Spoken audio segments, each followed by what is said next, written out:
U kinosali Etnografskого muzeju svoju robotu predstavili akademik Julijan Tamaš, Michal Ramadž, Irina Hardikovačević i Mikola Šanta.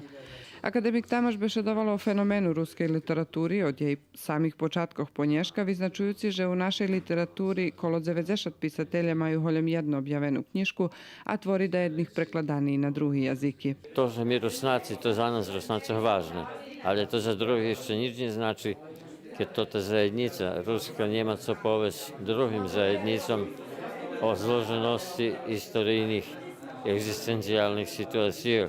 Каждый из присутних авторов публику на сербском языку упознал за своим литературным ділом презвірівок з романа «Приповедку Ljubopисnju». Bar značne, že by sme še pomíšali vôbecka ľudia doznajú perše co Rusnáci, a druhý raz i opatra a co to, i treći raz i da komu povedze, že znam, bol som i tak.